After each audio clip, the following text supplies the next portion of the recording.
Друзья, всем привет! Вот уже пошел третий год, как мы используем у себя на даче в загородном домике электроотопление. И сегодня в этом видео я хочу подробно о нем рассказать. Плюсы, минусы, как мы его делали, сколько мы платим за него и так далее. Поехали! Итак, сначала немножко предыстории. В нашей семье есть старый деревянный домик в пригороде Минска. Это не дача, это не СТ, это именно домик в деревне, в пригороде Минска, и это важно. В этом домике я провел все свое детство с бабушкой. Мы всю жизнь туда ездили, наслаждались деревенским комфортом, отдыхали там, но прошло очень много лет, и домик, к сожалению, пришел в запустение. Однажды мы с женой решили, что пора бы его подвосстановить.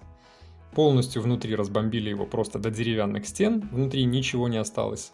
Сломали старую лопнувшую печку и сделали в доме полностью реконструкцию, полный капитальный ремонт. Залили стяжку, собрали внутри из деревянных брусков каркас, который мы в дальнейшем утеплили, получилось и утепление, и звукоизоляция. Сделали перегородки, сделали ровные стены из гипсокартона, все это заштукатурили в дальнейшем, окрыли обоями. Полностью поменяли проводку. В общем, от старого дома осталось просто вот только бревенчатые стены, больше ничего. Все остальное в нем полностью было изменено. И после этого в домик стало очень комфортно и уютно, опять же, приезжать отдыхать. Летом, либо зимой мы поставили в нем сначала просто обычные конвектора, которые работали от розеток. Сделали в нем кучу игрушек себе, батуты, качели, бассейны. В общем, сделали себе нормальную дачу, на которую можно было приехать отдохнуть. Но на этом мы решили не останавливаться, ведь в доме не было удобств. И еще спустя год мы решили снести старую перестройку и перестроить на ее месте что-то побольше уже с кухней, с туалетом, с ванной и так далее. Перестроечка была снесена, на ее месте был сооружен фундамент 4 на 6 метров, то есть на всю ширину старого деревянного дома. Причем фундамент целиком закольцованный, это не П-образная перестройка. При заливке фундамента мы сразу же сделали стяжку, так было удобнее работать. Все это дело, конечно же, на пеноплекс залито, с армированной сеткой и так далее. Сразу же заготовили все коммуникации, воду и канализацию. Дальше из 25-го газосиликатного блока мы выложили стены. Стены у нас получились в перестройке высотой 2,5 метра под потолок. После этого все это дело было, конечно же, накрыта крышей. Крыша точно такая же, повторяющая контур дома, двухскатная. Крыша, кстати, была одним из самых сложных моментов лишь по той причине, что я, к сожалению, очень боюсь высоты, лазить было страшно.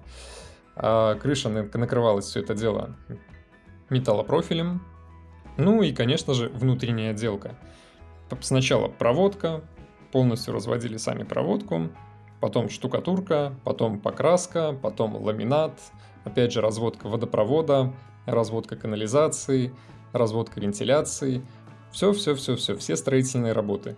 И по итогу получили вот такую вот приятную кухню. Сама кухня получилась размером примерно 16-20 квадратных метров, плюс примерно 4 квадратных метра санузел с туалетом, с ванной. В общем, чего хотели, того достигли. Сделали полностью жилое помещение, хорошую кухню. Но при этом стал вопрос. Зимой-то оно топиться не будет, значит внутри будет сырость. И надо это дело как-то сохранить, потому что сил и средств вложено немало. И хочется, чтобы все это прожило еще много лет, долго и счастливо, чтобы ездить и пользоваться этим.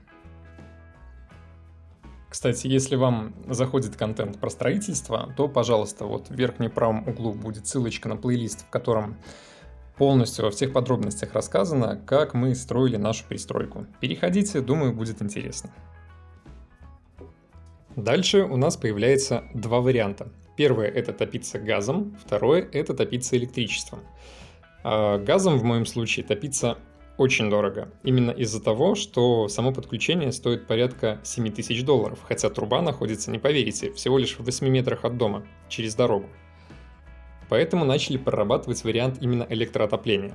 В первую очередь нужно обратиться в исполком, получить технические условия и понять, рассчитаны ли ваши сети вообще под нагрузку под электроотопление. Это у нас, к сожалению, происходит не везде. Но если вам все одобрили, если вы получили тех условия, то можно продолжать. При этом, если вы сделаете льготный тариф на электроотопление, то уже газ вы не сможете подключить. То есть либо-либо. Дальше, что такое льготный тариф на электроотопление? Вы полностью переделываете свой ввод в дом, то есть теперь будет стоять два счетчика. Это две абсолютно независимые друг от друга энергосистемы. Первый счетчик, он идет по обычному тарифу, это обычные розетки. Второй счетчик, это идет именно электроотопление, а именно тариф на электроотопление и подогрев воды. Напомню, находимся мы в Республике Беларусь. И этот льготный тариф всего лишь 4 копейки за киловатт. В отличие, допустим, от обычного в 25 копеек за киловатт. Информация по состоянию на конец 2024 года. Поэтому, как видите, разница очень-очень-очень велика. Значит, ставим два счетчика, полностью разводим разные энерголинии. Одно именно будет касаться отопления, второе будет касаться обычных розеток. Очень важную роль в микроклимате дома играет, конечно же, еще и вентиляция. Отопление – это хорошо, но чтобы в доме было сухо, должен быть постоянный воздухообмен. Теплый влажный воздух должен уходить. А чтобы воздух не только уходил через вентиляцию, но и переходил, ведь приточка – это очень важная вещь в вентиляции, на каждом пластиковом окне у нас установлен приточный клапан. Это очень простое и дешевое решение. Через эти клапана воздух заходит в помещение, здесь идет регулируемая перегородка, и дальше он, пройдя через помещение, уходит в вентиляцию, в вытяжку. Такая вот вентиляция у нас абсолютно в каждом помещении. И на кухне, и в зале, и в спальне. Видео о том, как мы делали вентиляцию, она у нас, кстати, активная и на умной розетке, будет вот в верхнем правом углу по ссылочке, можете перейти посмотреть, тоже будет очень полезно и интересно. Поэтому воздух нагревается внутри, отопление работает, через клапана воздух заходит в помещение, через вентиляцию он уходит из здания, в здании постоянно свежо и сухо, и это очень важно. Нет никакой влажности, нигде не растет ни плесень, ни грибок. Внутри дома для энерголинии электроотопления у нас стоит отдельный вот такой вот щиток. В него приходят провода со столба, именно со счетчика электроотопления, и уже от него расходятся к каждому конвектору и к бойлеру. На каждый конвектор и на бойлер у нас везде идет отдельная линия, везде идет отдельная розетка, конечно же, с заземлением. И на каждую линию стоит дифференциальный автомат. На обычную энерголинию, на обычные розетки в доме у нас второй счетчик. Сюда приходят провода со столба именно от обычного счетчика, обычной линии электроэнергии. И уже от нее идет разводка по дому по розеткам. Площадь у дома относительно небольшая. Кухня идет примерно 15-20 квадратных метров, в ней стоит 2-киловаттный конвектор. Санузел на 4 квадратных метра, в нем стоит 1-киловаттный конвектор. И здесь же у нас еще стоит бойлер, водонагреватель горячей воды. В зале у нас также стоит 2-киловаттный конвектор, зал примерно тоже 16-18 квадратных метров. И в спальне стоит 2-киловаттный конвектор. Он обогревает здесь площадь примерно 15-16 квадратных метров. По факту получается, что постоянно задействовано 4 конвектора. При этом каждый конвектор включен всего лишь на половину мощности. То есть 2-киловаттники работают на 1 киловатт, и 1-киловаттный работает на полкиловатта. И этого вполне достаточно даже зимой. Сами конвектора у нас Thermex. Они работают по Wi-Fi с системой умного дома, то есть это умные конвектора. И я вам скажу, что именно вокруг умного дома строилась вся эта система. Это реально просто топчик. Вы из дома с мобильного телефона настроили нужную вам температуру, приехали, и в помещении уже тепло. Кстати, каждая розетка, каждый щиток, каждое устройство полностью опломбированы. То есть выключить из розетки этот электроконвектор вы не можете. Даже если он сломался, вам сначала нужно вызвать сертифицированного электрика из энергосбыта, он распломбирует вам розетку, и только после этого вы можете ее отключить. В систему электроотопления пломбируется каждый прибор, и ничего лишнего вы туда включить не можете. Еще один момент. Как я сказал, в санузле у нас стоит электроконвектор на 1 киловатт, который работает в режиме полукиловатта. При этом у нас здесь еще находится бойлер, водонагреватель. Водонагреватель тоже включен в свою отдельную розетку, тоже опломбирован. Но систему мы сделали с запасом. Если вы обратите внимание, 2 электроприбора, но у нас 3 специальные розетки. Третья розетка будет нужна в дальнейшем для полотенцесушителя. Электрический полотенцесушитель тоже можно включать в эту систему, так как он относится к теме энергоприборов, именно обогревательных энергоприборов. Никакие другие электроприборы сюда больше подключать нельзя.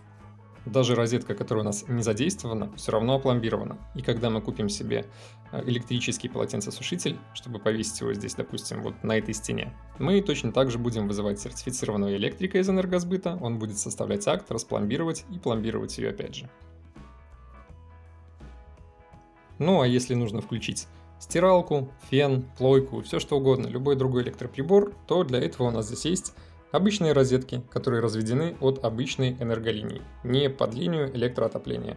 Напомню, это полностью независимые друг от друга системы. Даже если мы опять же посмотрим на щиток, который идет именно по линии электроотопления, то даже щиток опломбирован. У меня был случай, перестал работать один диф. И чтобы его заменить, мне пришлось вызывать электрика. Он приехал, распломбировал, составил акт, заменил диф, обратно все пломбировал, снова составил акт. В общем, серьезно, это целый головняк. Не так просто все это сделать. Обычная же энерголиния не пломбирована. Там делай, что хочешь.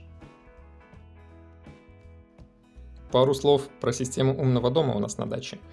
Как я уже сказал, сами конвектора у нас работают с умным домом. Здесь же еще стоит отдельный умный градусник, который контролирует температуру и влажность и сообщает о нем в приложении умного дома. Здесь же у нас стоит еще и датчик дыма, который сигнализирует, не дай бог, о пожаре, тоже в систему умный дом. Под ванной у нас стоит датчик затопления, так называемый. Если где-то куда-то что-то протечет, то в систему умного дома все это дело опять же будет сигнализироваться. И система умного дома отключит электроприборы, которые подключены в ванной. Тот же самый конвектор, например. Ну а если вы себе надумаете опять же вешать электроконвектора, то мощность рассчитывается очень просто.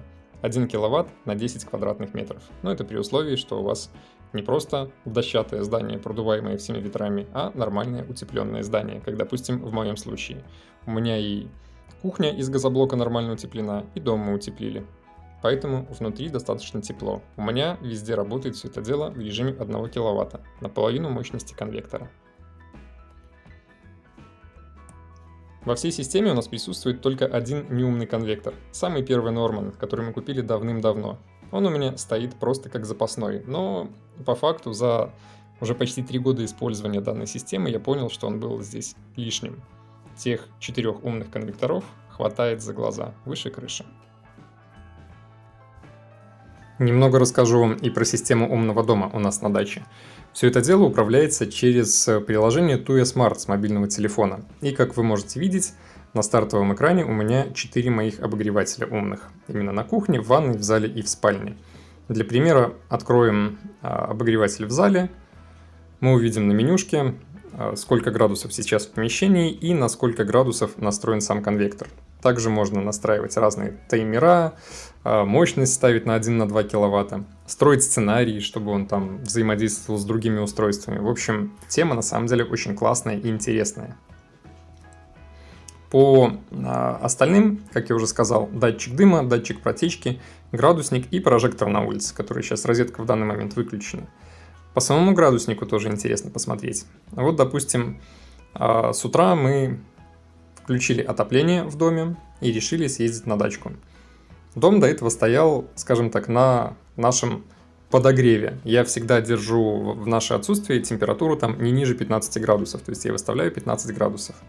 И вот если вчера конвектора работали на 15 градусов, но сам градусник показывает 13, то есть кто-то из них врет, либо они, либо он, немножко есть разница в показаниях в температуре, то уже сегодня, вот с утра, пожалуйста, я включил в 7 утра отопление, и уже к 11-12 часам дня было полностью прогрет весь дом с 15 до 23 градусов. И дальше электроотопление поддерживает нужную нам температуру. Точно так же можно посмотреть по влажности. Вот включили, влажность упала до 50%, Но когда домик у нас стоит на постоянной основе на 15 градусах, он стоит так абсолютно весь холодный сезон с начала осени и по начало лета, то влажность внутри держится в районе 60%, а зимой она падает вплоть до 40%, потому что конвектора работают, влажность уходит. В летний же период система стоит на своих перманентных 22 градусах и включается тогда, когда ей нужно, и это очень здорово и очень удобно. Вам не нужно ходить постоянно что-то где-то крутить, подкручивать. У вас похолодало, отопление само включилось. Потеплело, отопление отключилось. Вообще электроотопление отличается от того же газового с обычными водяными радиаторами своей быстротой, своей вот этой вот отсутствием инертности, то есть нет той инерции. Если у вас стало холодно, включились обогреватели, у вас сразу же тепло, не надо ждать, пока нагреется теплоноситель. Это очень круто, кстати, даже в зимний период. Вы включили, у вас очень быстро нагревается помещение.